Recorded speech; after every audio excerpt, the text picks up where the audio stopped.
자, 우리가 인류 역사를 보면은 하나님께서 쓰임을 받아 한 민족을 또 나라 전체를 또 세계를 바꾼 그런 사람들이 있습니다. 오늘 우리가 함께 읽은 이 다윗이라고 하는 사람이 바로 그런 사람이 되겠습니다. 당시 다윗은 이세의 8번째 막내 아들이라고 소개되어지고요.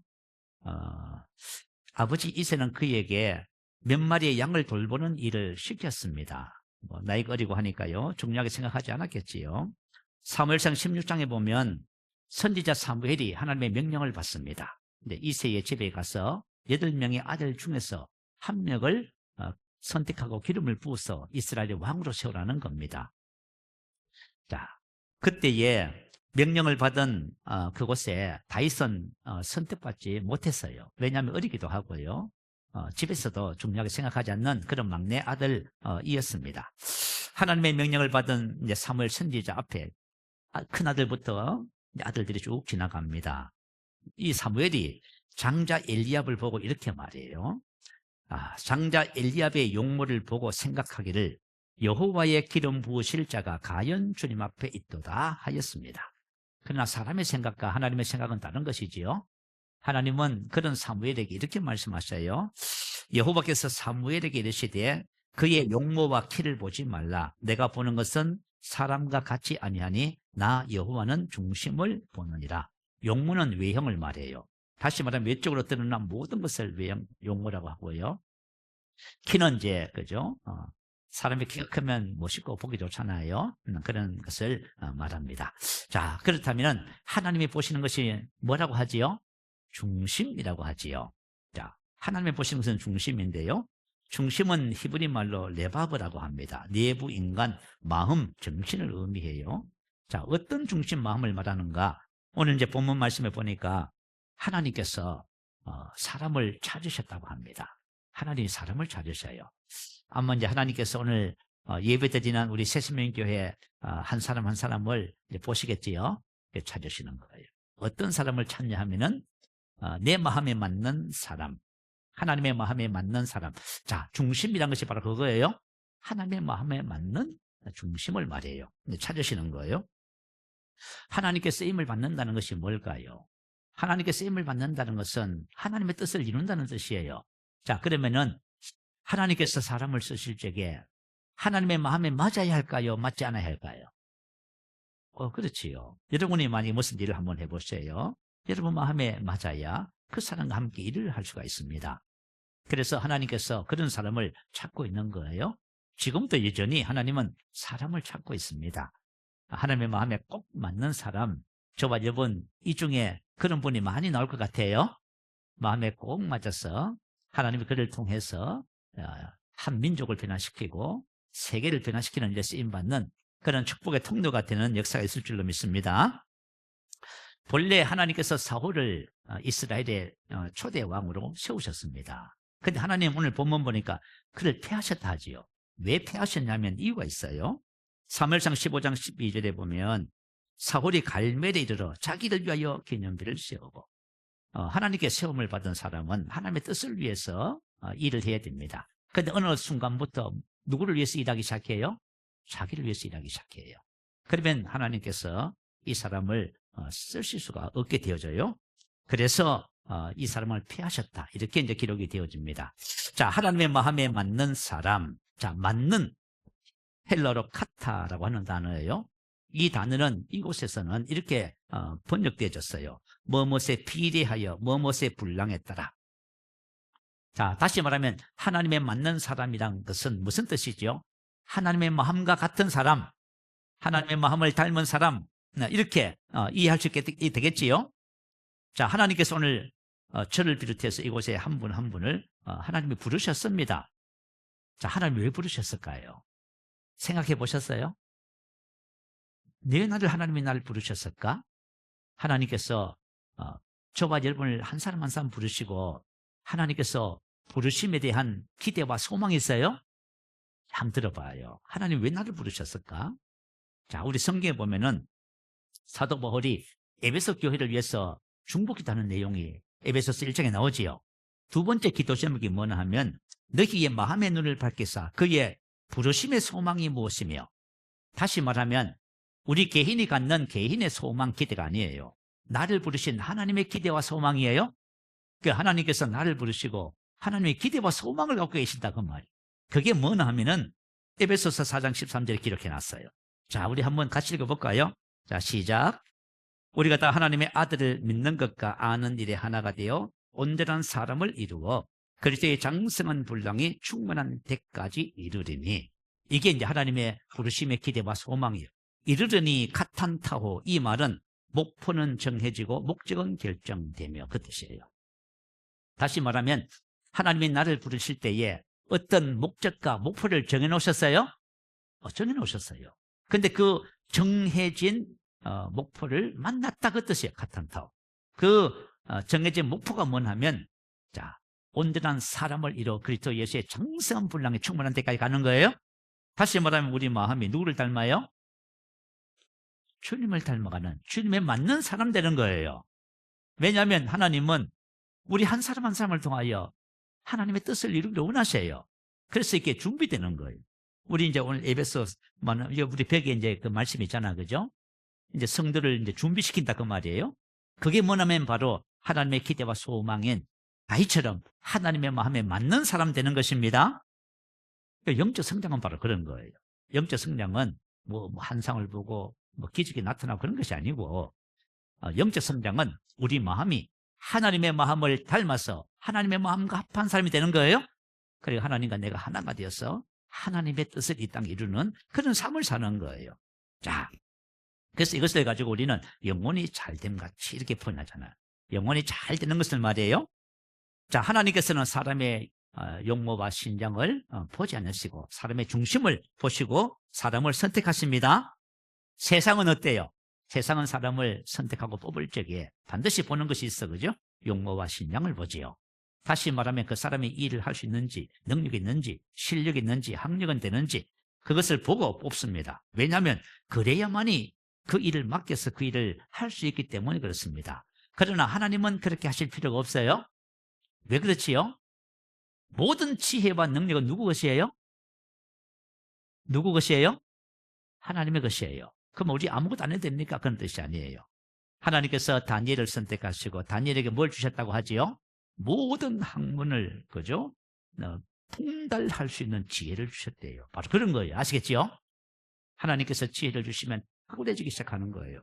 그래서 하나님은 세상 사람들처럼 세상 기준으로 사람을 선택하고 그렇게 하실 필요가 없어요. 왜냐하면 모든 권세와 능력과 지혜가 하나님께 있기 때문에 그래요. 자, 다윗이 그것을 고백해요. 다윗은 항상 전쟁에서 100점 득승했습니다. 자, 그가 이렇게 노래합니다. 시편 18편 1절에 나의 힘이신 여호와여 내가 주를 사랑하나이다. 이 하나님이 힘으로 내게 띠띠우시며 내 길을 완전하게 하시며, 내 길을 완전하겠다는 것은 뭐냐면 다윗이 어느 곳에 무엇을 하든지 형통했다 그 말이에요. 전쟁에서 항상 승리했다 그래요. 그거 왜 그래요? 하나님의 힘이 그에게 주어졌습니다. 그래서 하나님의 힘으로 그는 항상 승리했다고 고백합니다. 자, 하나님께서는 선택한 사람을 통해서 일하시는 방법이 항상 이렇게 일하셔요. 그래서 우리 개인의 용모와 신장을 보실 이유가 없어요. 그래서 중심을 보시고 하나님의 마음에 맞는 사람이면 그와 함께 하셔서 하나님의 지혜와 능력을 공급해 주시는 거예요. 그래서 우리가 그 힘과 지혜로 인생을 살아가는 것입니다. 자, 구약성경 사사시대 보면은 기드온이라고 하는 사람이 있습니다. 자, 하나님께서 이스라엘을 미디안의 7년 압제에서 구원할 사람을 선택했어요. 그 사람이 바로 기드온입니다. 근데 기드온은 어떤 사람이었냐 하면은요. 자, 여호와의 사자가 기드온을, 그죠? 일하는 곳을 찾아서 그를 선택하고 사명을 줍니다. 그러면 사명을 받을 때 기드온이 무슨 일을 했냐 하면은 이런 일을 했어요. 자, 기드온은 미디안 사람에게 알리지 아니하려 하여 밀을 포도주 틀에서 타작하였으며 이렇게 나와요. 다시 말하면 미디안 사람들이 뭔가를 하면 조금 약탈해 가는 거예요. 그래서 이 기드온이 미디안 사람에게 이제 숨기기 위해서 밀을 어디서 타작했다고요? 포도주 톱에서. 그죠? 되게 소심한 사람이지요. 기드온은 전쟁을 할 만한 용사들을 사람들이 이끌 만한 사람이 못 되었어요. 그런데 이런 사람에게 하나님의 사자가 찾아온 거예요? 사명을 주는 거예요. 자, 그러자 기드온이 여호와의 사자의 부르심에 이렇게 응답을 해요. 보소서, 나의 집은 므낫세 중에 극히 약하고 나는 내 아버지 집에서 가장 작은 자입니다. 작은 보잘것없는 비천한 자다, 그 말. 다시 말하면 기드온은 이스라엘의 용사들 이끌 자질도 또 개인적으로 싸움을 할 그런 자질이 없다, 그 말이에요. 그럼에도 불구하고 하나님께서 그를 왜 선택했을까요? 하나님이 보시는 것은 뭐라고요? 중심. 그래요.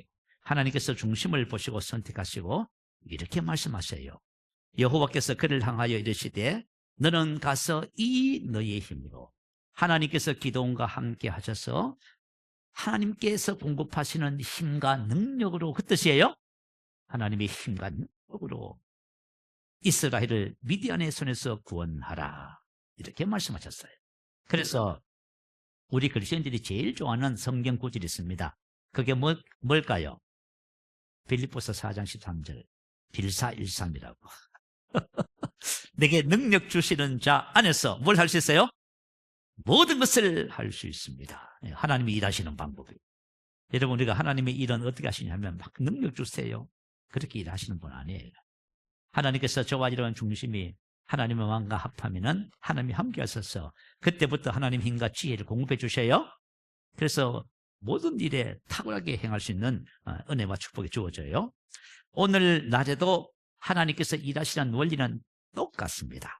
자, 여러분, 성경이 있으면은 고린도전서 말씀을 한번 찾아보세요. 제가 읽으면서 그냥 잠시 소개하고 지나갈게요.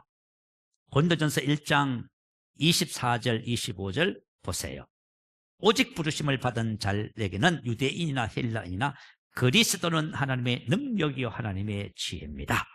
하나님의 어리석음이 사람보다 지혜롭고 하나님의 약하심이 사람보다 강하니라. 자, 부르심을 입은 저와 여러분의 능력과 지혜는 누구지요? 우리 안에 계신 그리스도다, 그 말이에요. 형제들아, 너희를 부르심을 보라. 육체를 따라 지혜 있는 자가 많지 아니하며 능한 자가 많지 아니하며 문별 좋은 자가 많지 아니하도다. 자, 하나님께서 고린도 교회 성도들을 부르셨는데 그들의 모습의 면모를 이렇게 표현하고 있어요. 그런데 하나님은 참 이상하셔요. 이런 사람들을 통하여 하고 싶은 일이 있어요. 그 밑에 기록돼서 27절 28절 한번 볼게요. 그러나 하나님께서는 세상에 미련한 것들을 택하사 지혜 있는 자들을 부끄럽게 하려 하시고 세상에 약한 것들을 택하사 강한 것들을 부끄럽게 하려 하시며 하나님께서 세상에 천한 것들과 멸시받는 것들과 없는 것들을 택하사 있는 것들을 폐하려 하시나니. 아멘. 자, 하나님께서 뭘 하고 싶으세요? 세상을 발칵 뒤집어 놓기를 원하세요? 누구를 통해서? 저와 여러분을 통해서. 무슨 얘기지요? 하나님 지금도 사람을 찾고 있어요. 이와 같은 일을 할 사람을. 저와 여러분이 이렇게 주님 앞에 쓰임받는 사람이 되기를 원해요. 자, 다시 기도원의 300용사로 돌아갑니다. 자, 기도원의 300용사, 하나님의 부르심을 기도원이 받았어요. 그러고 난 다음에 바로 전쟁이 일어난다고 성경 기록해 놓아요. 그때 미디안과 아멜렉과 동방 사람들이 다 함께 모여 요단강을 건너와서 이스라엘 골짜기에서 진을 쳤더라. 그 사람들의 수가 메뚜기의 많은 수와 같고 그들의 낙타의 수가 많아 해변의 모래가 많은 같습니다. 어마어마한 대군이, 연합군이 이스라엘을 완전히 전멸시키기 위해서 몰려왔어요. 그때 하나님의 영이 기도원에게 임하고 기도원이 뭘 했어요? 나팔을 불었습니다. 전쟁을 선포했어요. 그러니까 어떤 일이 벌어졌어요? 이스라엘 장수들이, 젊은이들이 모였습니다. 몇 명이 모였어요? 32,000명. 그런데 대군 앞에 32,000은 얼마 안 됩니다. 그런데 하나님께서 그 32,000이 모인 것을 보고 뭐라고 하셨어요? 이렇게 말씀하셔요. 사사기 7장 1절에 너를 따르는 백성이 너무 많은 즉, 지금 32,000이 많은 수가 아닙니다. 그런데 하나님 보시기에 뭐예요? 하나님 보시기에 너무 많아요. 저 왜 많은지 한번 볼까요? 내가 그들의 손에 미디안 사람을 넘겨주지 아니하리니 이는 이스라엘이 나를 거스려 스스로 자랑하기를 내 손이 나를 구원하였다 할까 함이니라. 자, 다시 말하면 하나님께서 미디안을 그들의 손에 붙이고자 하는데, 그러면은 전쟁이 끝나고 승리가 하고 난 다음에 뭐라고 얘기해요? 우리의 지혜와 능력이 뭐예요? 전쟁에서 이겼다. 자기 자랑한다 그 말이에요. 그죠? 그래서 하나님께서 미디안에게 두 가지를 주셔요. 테스트해라. 자, 첫 번째 테스트를 통해서요, 22,000이 집으로 돌아갔어요. 10,000명이 남았어요. 근데 10,000명을 하나님 보시면서 뭐라 그래요? 그래도 많다. 두 번째 테스트를 시작해요. 그랬더니 몇 명만 남았어요? 300명. 그래서 하나님께서 기드온과 300 용사를 통해서 미디안 연합군을 완전히 전멸시켰습니다. 그래서 하나님은 사람의 용모가 신장을 보실 이유가 없어요. 왜냐하면 하나님은 능히 모든 것을 하실 수 있습니다. 그래서 하나님께서 이렇게 말씀하셔요. 자, 우리 다 고린도전서 1장 29절, 하나님께서 왜 이렇게 하시냐 하면 이는 아무 육체도 하나님 앞에서 자랑하지 못하게 하려 하십니다. 너무 똑똑한 사람이 하나님의 일을 해서 큰 일을 해놓으면 자기 자랑한다고 바빠요. 그러나 저 같은 사람이 만약에 하나님 일을 시켜서 큰 일을 하면 절대로 저를 자랑하지 않습니다. 왜냐하면 제가 보잘것없는 거 너무 잘 알거든. 그죠? 그래서 정말 좀 인생의 삶을 살면서 정말 하나님 앞에서 우리의 연약함을 발견하는 것도 큰 축복이에요. 하나님의 지혜가 임하고. 자, 오늘 이 말씀을 나누는 것은 저와 여러분이 주님 앞에 이렇게 하나님의 마음에 맞는 사람을 준비되도록 하기 위해서 이 말씀을 나눕니다. 여러분들이 말씀을 잘 경청하셔서 여러분들이 저도 마찬가지고 주님 앞에 이렇게 쓰임받는 축복이 있게 되시기 바라요. 자, 그러면은 다윗의 어떤 면에서 하나님의 마음을 닮았을까요? 이게 되게 중요해요. 여러분 한번 생각해 봐요. 자, 지금 내가 하나님의 마음을 닮았을까? 하나님의 마음을 닮는다는 것이 뭘까? 이거 한번 생각해 보셔야 돼요. 다윗은 성경에 기록된 두 가지 사건을 통해서 다윗이 하나님의 마음을 맞은 것이 딱 보여요. 자, 첫 번째는 골리앗과의 전투입니다. 사무엘상 17장 내용을 이번 이제 금요일 날 같이 다 한번 읽어볼 거예요. 블레셋이 이스라엘을 쳐들어왔습니다. 전쟁이 일어난 거예요. 자, 그래서 사울 왕과 이스라엘의 용사들이 엘림 골짜기에 진을 쳤어요. 블레셋과 이제 대면을 한 것이지요. 자, 전쟁이 시작됐는데 싸움을 도두는 자가 블레셋 진영에서 나왔어요. 그가 누구지요? 골리앗. 그는 어릴 때부터 용사였고 키가 3m 가량 되는 대단한 용사였습니다. 그가 뭘 해요? 이스라엘을 모욕하기 시작합니다. 그런데 아무도 나서는 사람이 없어요. 왜냐하면 사울왕과 온 이스라엘은 이렇게 반응했어요. 블레셋 사람의 이 말을 듣고 놀라 크게 두려워하니라. 이스라엘 모든 사람이 그 사람을 보고 심히 두려워하여 그 앞에서 도망가요. 이렇게 됐어요.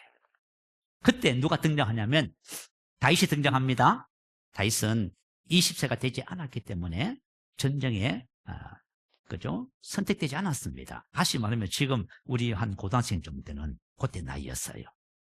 어떻게 보면 되게 어린 나이였지요. 근데 왜 전장에 왔냐 하면은 아버지 신부를 보냈어요. 형들의 세 형이 참전했거든요. 안부를 위해서. 근데 우리 성경에 보면 참 신기해요. 아버지의 몇 마리 양 치는 것, 그리고 이 굳은 일 신부는 항상 누가 해요? 다윗이 해요. 왜 다윗이 해요? 여러분 집에서 만약에 애들이 3명 있다고 쳐요. 자, 큰애한테 뭐 신부는 시키면 이게 대드네.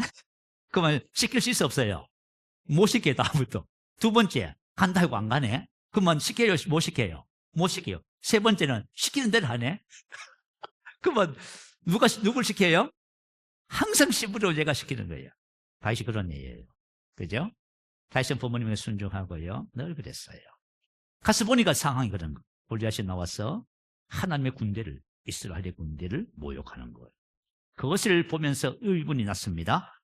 이 다윗이 뭐라고 얘기했냐면, 이 할례 받지 않은 블레셋 사람이 누구이기에 살아 계신 하나님의 군대를 모욕하겠느냐.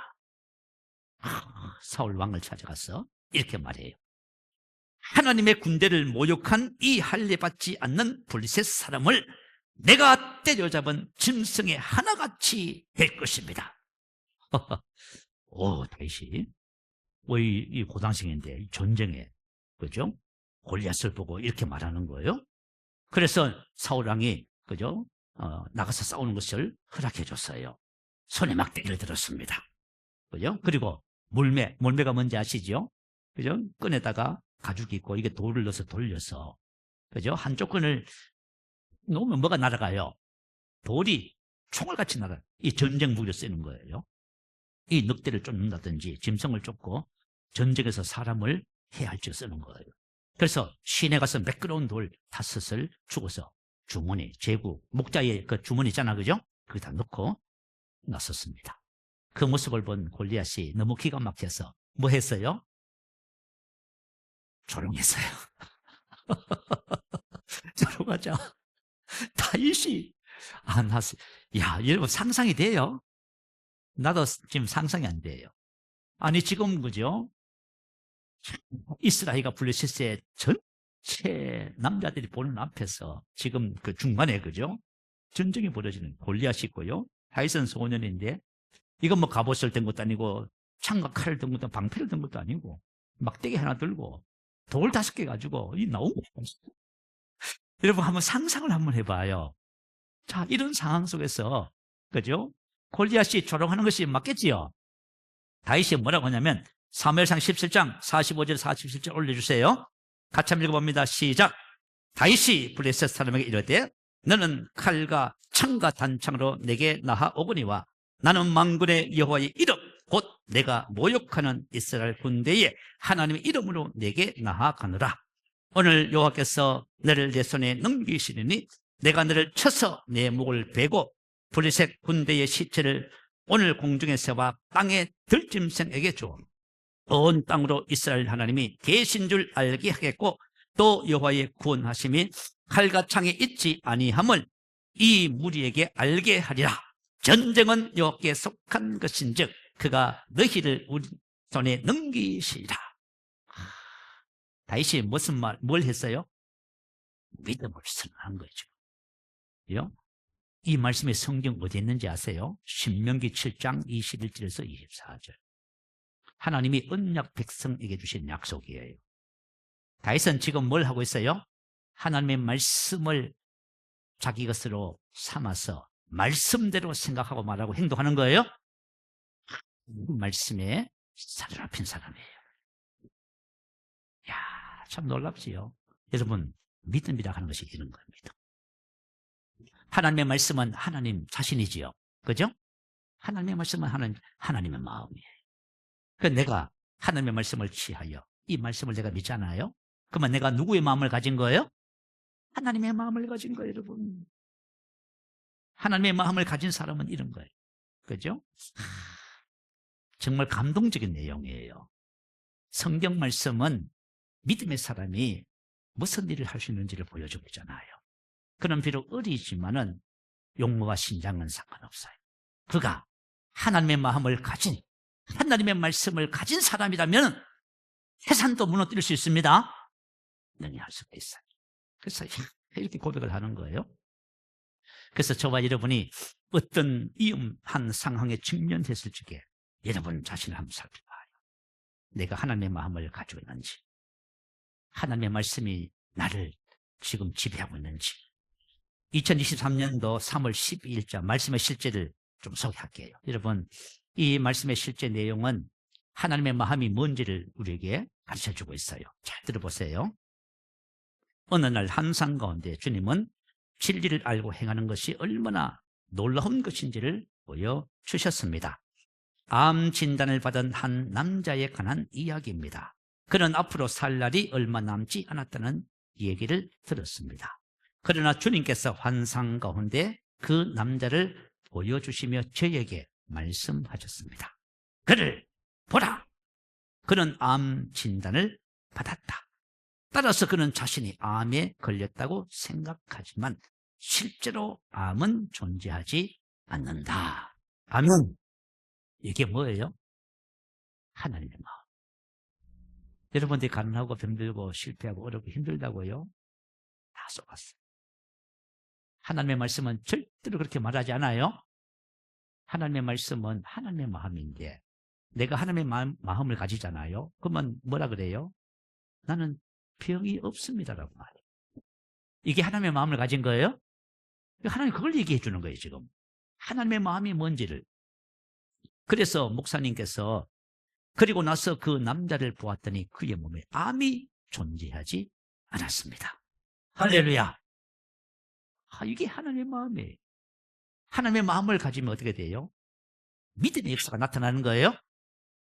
그래서 하나님의 마음을 가지는 것이 너무 중요해요. 그래서 다윗은 한 17세라고 생각해봐요. 한 17세 소년이 어떻게 이런 하나님의 마음을 가지고 골리앗이라고 하는 태산을 향해서 우리 그런 말 하잖아요. 그죠? 바위에 계란을 친다. 계란으로 바위를 친다. 바위로 계란을 치는 건 아니지요. 계란으로 바위를 친다? 그러면 바위가 깨지는가? 깨집니다. 할렐루야. 야, 이런 놀라운 믿음의 사람이 다윗입니다. 그런 다윗을 주님이 봤을 적에 뭐라고 하세요?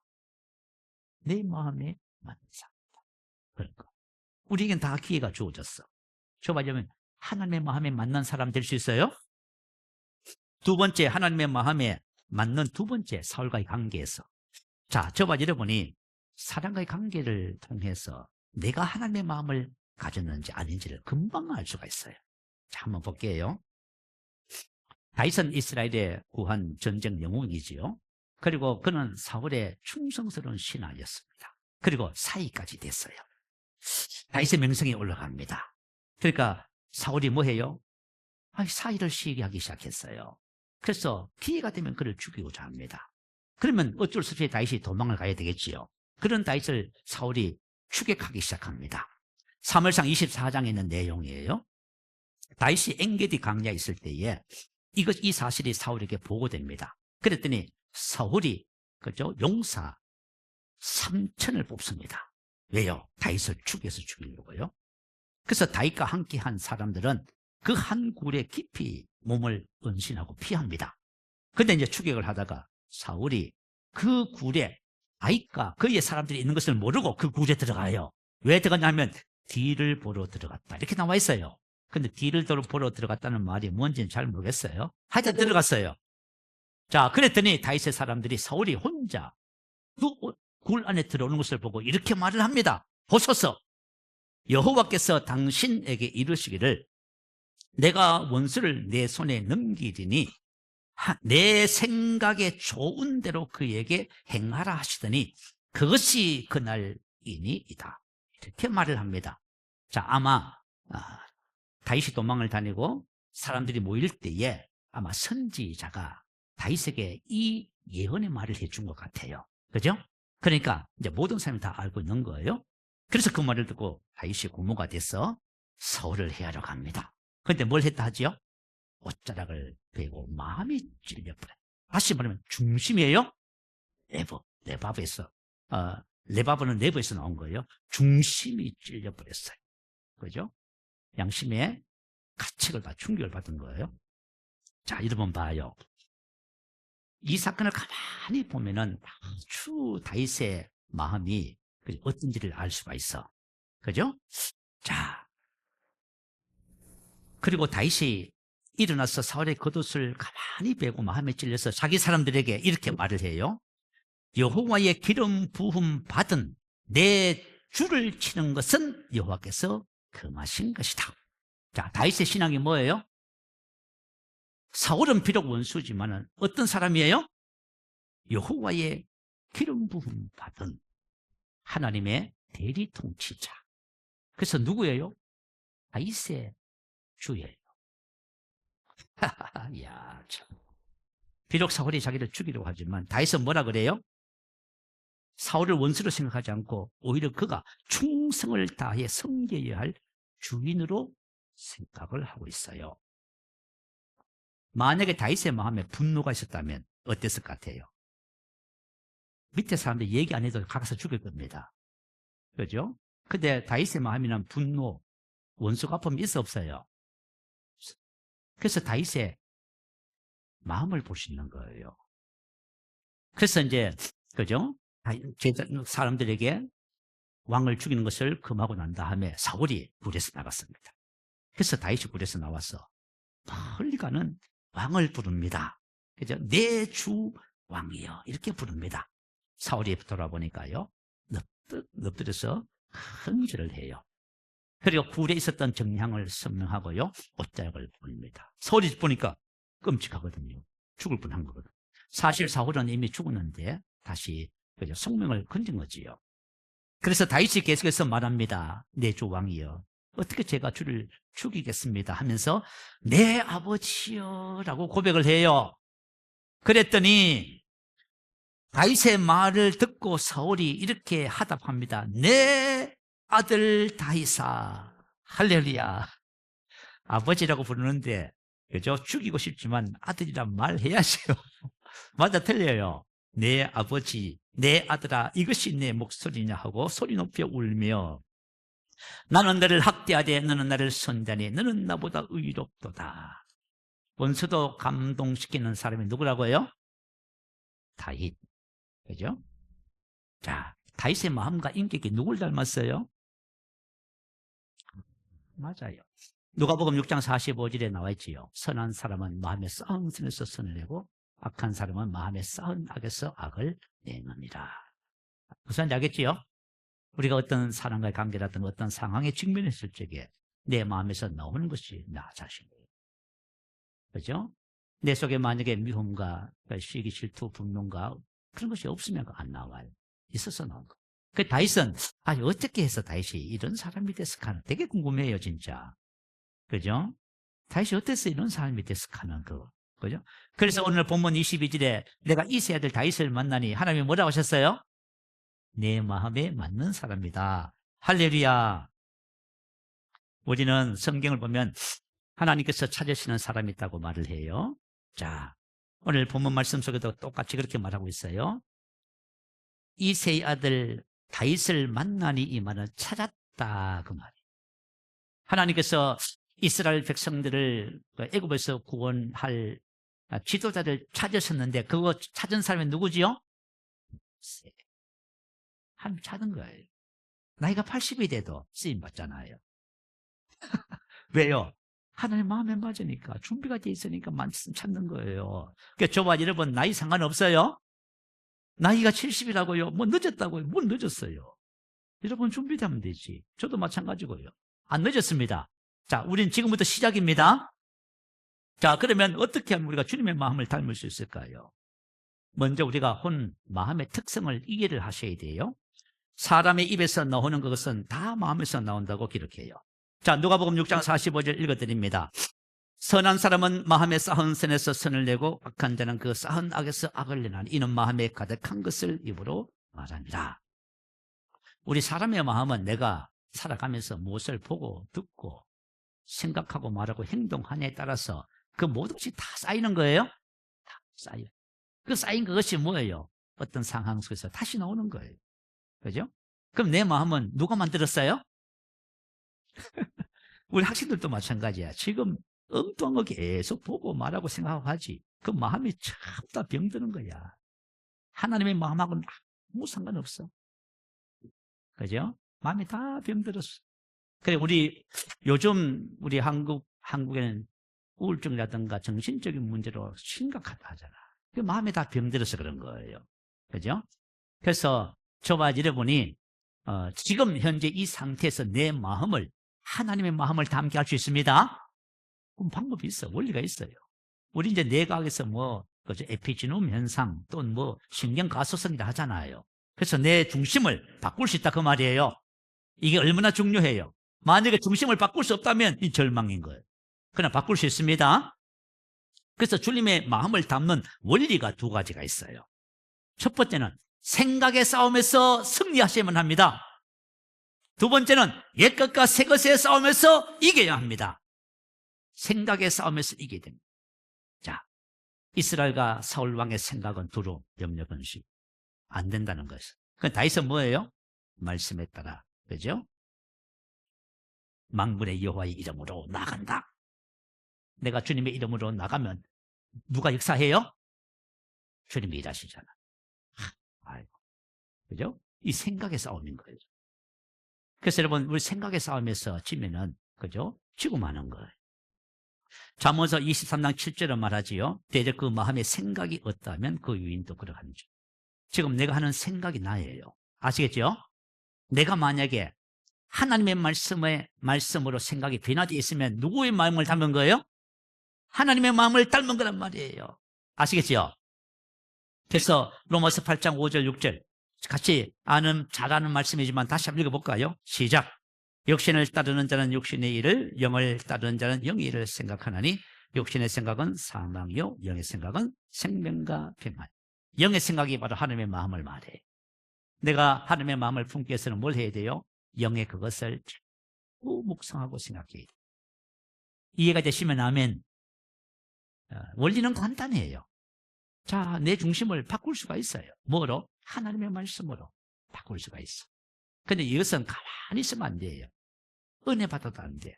그 은혜가 나의 삶을, 나의 마음을 중심을 바꾸도록 저번에 훈련하셔야 돼요.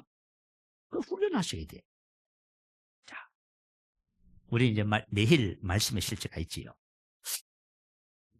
매일 말씀의 실제가 하는 분이 이런 고백을 하더라고요. 매일 말씀의 실제를 아침마다 펴놓고 그것을 읽고 줄을 치고 또 암기할 것을 암기하고 또 묵상하고 그것을 하루를 생각하면서 그래서 이것을 말씀의 실제를 꾸준하게 한 1년을 했더니 뭐가 바뀌어요? 생각이 바뀌는 거예요.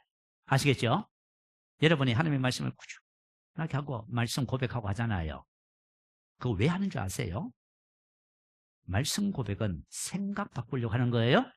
아시겠죠? 하나님의 마음을 가지려고 합니다. 내가 하나님의 말씀으로 생각이 딱 바뀌어지면 말씀이 나를 딱 지배해요. 말씀을 따라 생각하고 말하고 행동하는 거예요. 누구처럼요? 다윗처럼. 다윗처럼. 저와 여러분이 어떤 상황에 딱 주어지면 내 마음이 하나님의 마음을 닮았는지 아닌지를 금방 알 수가 있어. 맞아요? 틀려요? 맞아요. 여러분 이걸 유념해 주시기 바래요. 두 번째는 옛것과 새것의 싸움에서 이겨야 해요. 이것은 성품의 변화, 인격의 변화를 말합니다. 옛것과 새것 여러분 다 잘 아시지요. 옛것은 옛사람에 속한 성격, 기질, 쏜뿌리, 새사람이 아닌 모든 것을 말해요. 자, 여러분 옛사람은 뭐냐 하면은 이전의 행실, 성격, 태도를 총칭하는 말이에요. 만약에 내가 그죠? 옛것대로 살아간다. 친 거예요, 여러분. 그죠? 짜증냈다. 훔친 거예요. 어? 사람을 그냥 하찮게 보고 무시하고 이렇게 한다. 잔소리한다. 훔친 거예요, 여러분. 옛것에. 저봐, 여러분 이미 이정선 지나간 거 아시지요? 지나갔는데 하고 있다는 것은 이미 졌다.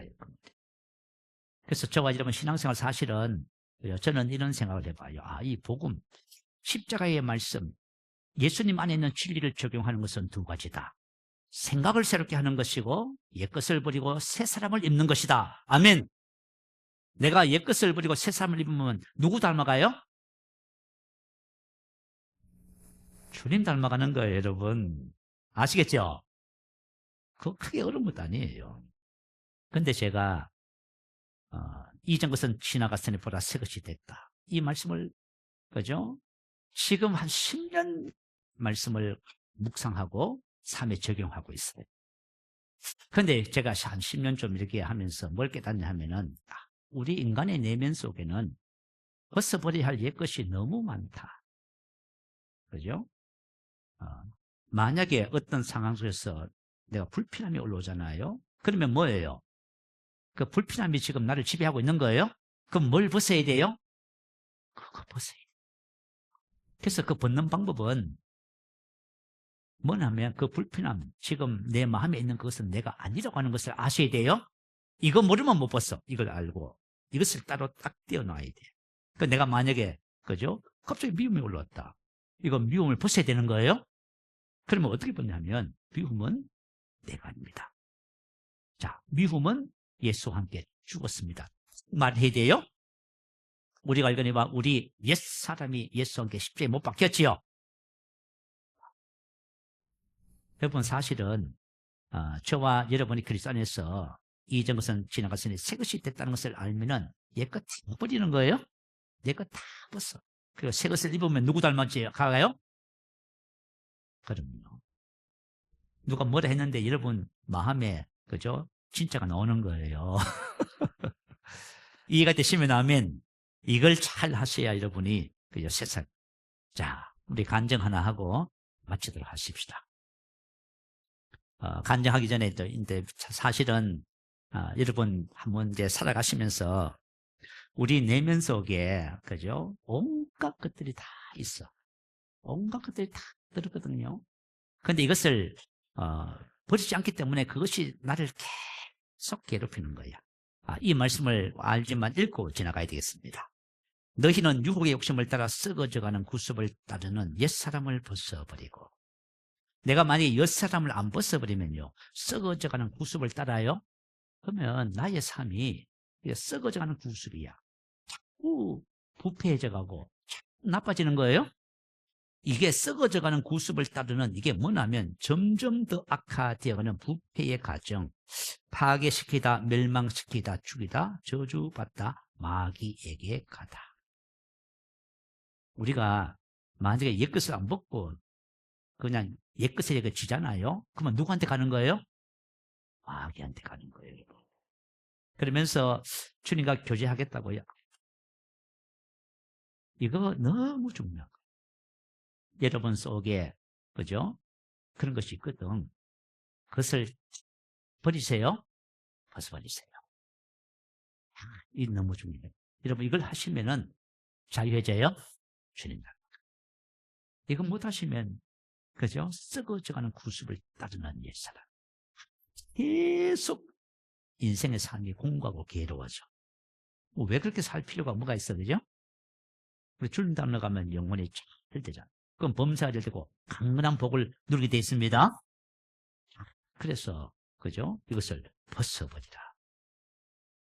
그래서 다윗이, 저는 아까 전에 말씀드린 대로 다윗이 그런 상황 속에서 마음에 찔렸다잖아.